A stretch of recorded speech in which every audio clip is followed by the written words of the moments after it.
সামনে হাত পাখা জিতবে। রায়পুরের কৃষককে বলে হাত পাখা জিতবে, রায়পুরের শ্রমিকরা বলে হাত পাখা জিতবে, রায়পুরের মেহনতি মানুষ বলে হাত পাখা জিতবে। কিন্তু আমরা বলতে চাই, সেরকম পরিবেশ কি তৈরি হয়েছে? আমরা দেখছি একটি দল সবকিছু দখল করে আছে।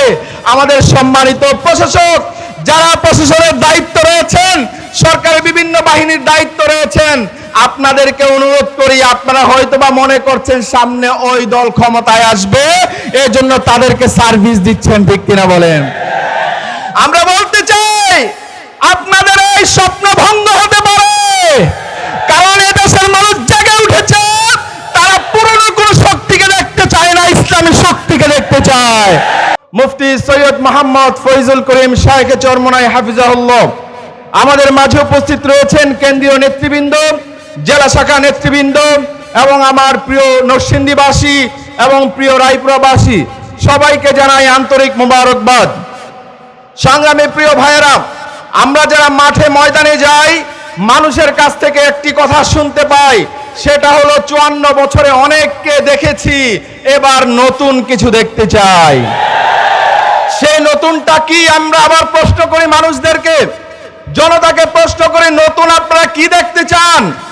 নতুন আরেকটি দল দেখতে চান? নতুন আরেকটি মতামত দেখতে চান? সবাই যেটা বলে, নতুন আমরা ইসলামকে দেখতে চাই। 54 বছরে অনেক মত দেখা হয়েছে, অনেক দলকে দেখা হয়েছে, এবার বাংলার মাটিতে আমরা ইসলামকে দেখতে চাই। মানুষের কণ্ঠস্বর এমনই প্রমাণ করে। প্রিয় ভাইরা, 1 নাম্বার কথা গেল।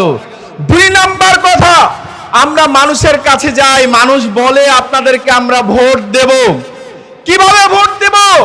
অভ্যুত্থানের পরে আমরা দেখেছি একটি দলের সাথে প্রশাসন মিলে মিশে একাকার হয়ে গেছে।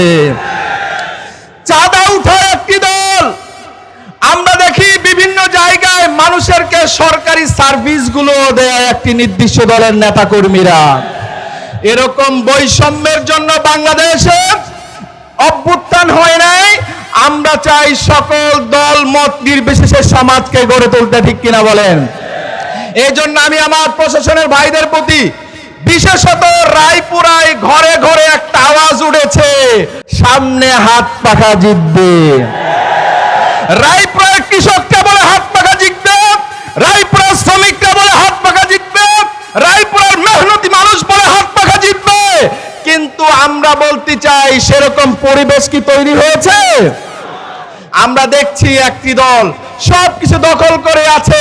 আমাদের সম্মানিত প্রশাসক, যারা প্রশাসনের দায়িত্ব রয়েছেন, সরকারের বিভিন্ন বাহিনীর দায়িত্ব রয়েছেন, আপনাদেরকে অনুরোধ করি, আপনারা হয়তোবা মনে করছেন সামনে ওই দল ক্ষমতায় আসবে, এই জন্য তাদেরকে সার্ভিস দিচ্ছেন, ঠিক কিনা বলেন?